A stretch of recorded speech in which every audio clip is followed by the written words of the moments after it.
My dear beautiful peoples in the world, good morning. உலக மக்களை பிரியமானவர்களே, அன்பானவர்களே, வணக்கம். வாங்க தினசந்தி 20/8/2025 வெளிநாட்டு செய்திகளை பார்த்து விடலாம். அதோட டோட்டலாக இன்றைக்கி பேப்பர் எல்லாத்துலேயும் ஒரு வரி கூட விடல, எல்லாத்தையும் படிச்சுட்டேன், வாசிச்சிட்டேன்.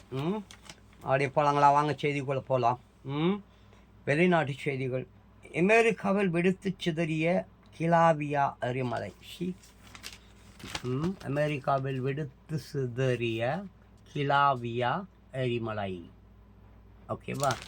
அப்படியே வாங்க செய்தி உள்ளார போகலாம். அமெரிக்காவில் வெடித்து சிதறிய கிளாவியா எரிமலை. Washington, August 20. அமெரிக்காவின் ஹவாய் தேசிய பூங்காவில் கிளாவியா எரிமலை அமைந்து உள்ளது.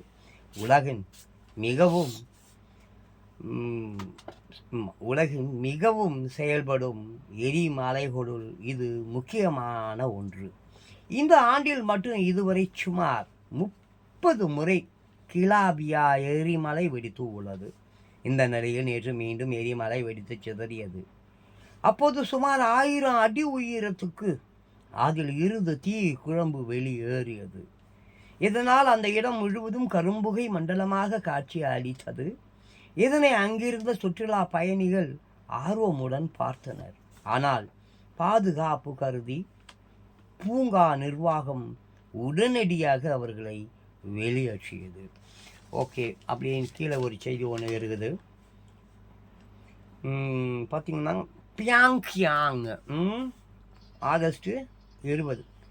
தென்கொரியா அமெரிக்கா கூட்டுப்போர் பயிற்சி எதிரொலி. என்னது? தென்கொரியா அமெரிக்கா கூட்டுப்போர் பயிற்சி எதிரொலி. வடகொரியாவில் அணு ஆயுதங்கள் உற்பத்தியை அதிகரிக்க உத்தரவு. வடகொரியாவில் அணு ஆயுதங்கள் உற்பத்தியை அதிகரிக்க உத்தரவு. செய்தி உள்ள போலாங்களா? தென்கொரியா அமெரிக்கா கூட்டுப்போர் பயிற்சி காரணமாக வடகொரியாவில் அணு ஆயுத உற்பத்தியை அதிகரிக்க தலைவர் கிம் ஜாங் அன் உத்தரவிட்டு உள்ளார். கூட்டுப்போர் பயிற்சி. கொரிய தீபகற்பத்தில் ஏவுகணை மற்றும் அணு ஆயுத சோதனை மூலம் வடகொரியா அவ்வப்போது பதற்றத்தை தூண்டுகிறது. இதனால் வடகொரியாவின் அச்சுறுத்தலை சமாளிக்க அமெரிக்காவுடன் இணைந்து தென்கொரியாவும் கூட்டுப்போர் பயிற்சியில் ஈடுபட்டு வருகிறது. இதனை தங்களுக்கு எதிரான போர் ஒத்திகை என கருதும் வடகொரியா தலைவர் கிம் ஜாங் அன் இந்த பயிற்சியை கைவிடுமாறு எச்சரிக்கை விடுத்து உள்ளார். கிம் ஜாங் அன் ஆய்வு. ஆனால் வடகொரியாவின் எச்சரிக்கையை பொருட்படுத்தாமல் தென்கொரியா மீண்டும் கூட்டுப்போர் பயிற்சியை தொடங்கி உள்ளது. 11 நாட்கள் நடைபெறும் இந்த பயிற்சியில் சுமார் 21,000 வீரர்கள் கலந்து கொள்கின்றனர். இதற்கு இடையில் வடகொரியா தலைவர் கிம் ஜாங் அன் தலைநகர் பியாங்யாங்கில் உள்ள இராணுவ தளத்துக்கு சென்று ஆய்வு மேற்கொண்டார். அப்போது அங்கு உருவாக்கப்பட்டு வரும் சோக்கியோன் என்ற போர் கப்பலை அவர் பார்வையிட்டார். இராணுவத்துக்கு உத்தரவு. இதனை அடுத்து அவர் கூறுகையில், தென்கொரியா அமெரிக்கா நாடுகள் இடையே நடைபெறும் இராணுவ பயிற்சியானது போரை தூண்டுவதாக அமைந்துள்ளது. எனவே அணு ஆயுத உற்பத்தியை உடனடியாக அதிகரிக்க வேண்டும் என இராணுவத்துக்கு அவர் உத்தரவிட்டார். ஆனால் அணு ஆயுத உற்பத்தியை அமெரிக்க வடகொரியாவுக்கு ஐநா ஏற்கனவே தடை விதித்து உள்ளது. இதனை மீறி அணு ஆயுத உற்பத்தியை அதிகரிக்க உத்தரவிட்டு இருப்பது கொரிய தீபகற்பத்தில் பதற்றத்தை மேலும் தீவிரப்படுத்தி உள்ளது. ஓகே, அடுத்து பார்த்தீங்கன்னாக்கா டோக்கியோ. வாங்க செய்திக்குள்ளே போயிடுவோம். காலாவதியான உணவுப் பொருள் கண்டுபிடிப்பு. ஜப்பானில் 1600 வகையான பொருட்கள் விற்பனைக்கு தடை. ஜப்பான் தலைநகர் டோக்கியோவில் உணவு பாதுகாப்புத்துறை அதிகாரிகள் சோதனை நடத்தினர். அப்போது அங்குள்ள ஒரு வணிக வளாகத்தில் காலாவதியான உணவுப் பொருட்கள் விற்பனை செய்யப்பட்டது கண்டுபிடிக்கப்பட்டு, இதனைத் தொடர்ந்து கியோட்டோ, ஒசாகா உள்ளிட்ட முக்கிய நகரங்களிலும் தீவிர சோதனை நடைபெற்றது. அப்போது 20க்கும் மேற்பட்ட கடைகளில் காலாவதியான பொருட்கள் மீது போலியான ஸ்டிக்கர் ஒட்டி விற்பனை செய்தது உறுதியானது. இதனை அடுத்து நாடு முழுவதும் சுமார் 1600 உணவுப் பொருட்கள் விற்பனைக்கு தடை விதிக்கப்பட்டுள்ளது. அப்புறம் நெக்ஸ்ட்டு இங்கே மேலே ஒரு செய்தி இருக்குது, என்னன்னு பார்த்துடுவோங்களா? ஸ்காட்லாண்டில் சிறுமிகளை பலாத்காரம் செய்த வாலிபருக்கு 10 ஆண்டுகள் சிறை. Edinburgh, August 20. ஸ்காட்லாண்டின் கிரிகால்வடி நகரைச் சேர்ந்தவர் மைக்கேல் மேக்ரோபி, வயது 34. இவர் கடந்த 2016ஆம் ஆண்டு 2 சிறுமிகளை பலாத்காரம் செய்து கடுமையாக தாக்கினார். மேலும் அவர்களது ஆபாச படங்களையும் தனது செல்போனில் வைத்து மிரட்டியுள்ளார். இது குறித்து சிறுமிகள் போலீஸில் புகார் செய்தனர். அதன் பேரில் போலீசார் மைக்கேலை கைது செய்து கோர்ட்டில் ஆஜர்படுத்தினர்.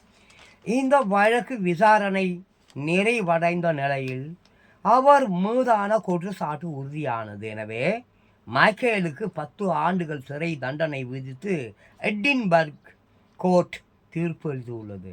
மேலும் சிறை தண்டனைக்கு பிறகும் தொடர்ந்து 4 ஆண்டுகள் போலீஸ் கண்காணிப்பில் இருக்க வேண்டும். அதனை மீறினால் அவரை மீண்டும் சிறையில் அடைக்கலாம் என கோர்ட் உத்தரவிட்டுள்ளது. மைக்கேல் மேக்ரோபி, சிதிஸ் போட்டுங்க, இந்த மைக்கேல் மேக்ரோபி. ஓகேயா? சரி, அடுத்து யாருன்னு பார்த்துடுவோமா? சீனாவில் கனமழை, திடீர் வெள்ளப்பெருக்கில் சிக்கி 13 பேர் பலி. Beijing, August 20. சீனாவின் வடக்கு பிராந்தியத்தில் கடந்த சில நாட்களாக கனமழை பெய்து வருகிறது. இதனால் ஓடோஸ், பவோடா உள்ளிட்ட நகரங்கள் வெள்ளக்காடாக மாறின. இந்த கனமழையால் ஆறுகளிலும் வெள்ளம் பெருக்கெடுத்து ஓடியது. அதன்படி மஞ்சள் நதியில் ஏற்பட்ட திடீர் வெள்ளப்பெருக்கில் 10க்கும் மேற்பட்டோர் அடித்து செல்லப்பட்டனர். அதேபோல் ஓடோஸில் உள்ள ஆற்றிலும் 3 பேரை வெள்ளம் அடித்து சென்றது. மீட்பு பணியில் அவர்கள் 13 பேரும் பிணமாக மீட்கப்பட்டனர். மேலும் பலர் வெள்ளத்தில் மாயமாகி இருப்பதால் அவர்களை தேடும் பணி தொடர்ந்து நடைபெற்று வருகிறது. ஓகேங்க, இப்போ நான் உலகை சுற்றி பார்த்துடலாம். உலகை சுற்றி சிதிஸ் சின்னதாக தான் இருக்கும், அப்படியே ஒரு ரவுண்டு போயிடலாங்களா? உலகை சுற்றி அமெரிக்காவின் நியூ ஜெர்சி மாகாணம் சாய்ரலில் நகரில் உள்ள தேவாலயத்தில் பாதிரியாக இருந்தவர் டும்போ கடந்த 2023 ஆண்டு இவரை ரஷீத் பைனம் என்ற நபர் துப்பாக்கியால் சுட்டுக் கொன்றார். இதனை அடுத்து போலீசார் அவரை கைது செய்து கோர்ட்டில் ஆஜர்படுத்தினர். இது தொடர்பான வழக்கில் பைனம் மீதான குற்றச்சாட்டு உறுதியானதால் அவருக்கு ஆயுள் தண்டனை விதித்து கோர்ட்டு தீர்ப்பளித்து உள்ளது. இங்கிலாந்தில் சமூக வலைதளங்களை பயன்படுத்த 18 வயதுக்கு உட்பட்ட சிறுவர்களுக்கு கட்டுப்பாடு விதிக்கப்பட்டது. ஆனால் இருப்பிடத்தை மறைக்கும் VPN வசதி மூலம் ஆபாச படங்களை பார்ப்பது சமீப காலமாக அதிகரித்து உள்ளது. எனவே சிறுவர்கள் சமூக வலைதளங்களை பயன்படுத்துவதற்கு மேலும் அதிக கட்டுப்பாடு விதிக்க வேண்டும் என தேசிய குழந்தைகள் நல ஆணையம் வலியுறுத்தி உள்ளது. ஸ்வீடன் கிருணா நகரில் 113 ஆண்டுகள் பழமை வாய்ந்த தேவாலயம் அமைந்துள்ளது. இதன் அருகே உள்ள இரும்பு சுரங்கத்தால் தேவாலயம் இடிந்து விழும் அபாயத்தில் உள்ளது. எனவே தேவாலயம் முழுவதும் அங்கிருந்து அகற்றப்பட்டு சுமார் 2000 அடி தூரத்தில் உள்ள வேறொரு இடத்துக்கு மாற்றப்பட்டு வருகிறது. நைஜீரியாவின் சுகோட்டா மாகாணத்தில் விளைபொருட்களை சந்தைக்கு ஏற்றி சென்ற படகு ஆற்றில் கவிழ்ந்தது.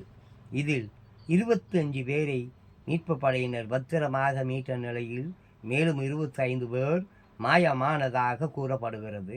எனவே அவர்களை தேடும் பணியில் மீட்பு படையினர் தொடர்ந்து ஈடுபட்டு வருகின்றனர். Okay my dear Bollywood peoples, almost வந்து பார்த்தீங்கன்னா 10 நிமிஷம் ஆயிடுச்சு இந்த வீடியோ. ஸோ இத்துடன் இன்றைய தினத்தந்தி பேப்பரில் இருந்த எல்லா செய்திகளையும் படித்து விட்டாச்சு. ஒரு 5 வீடியோக்கள் 6 வீடியோக்களாக வந்து அதை நான் வந்து பிரித்து உள்ளடக்கி போட்டிருக்கேன். பாருங்கள். Okay, thank you.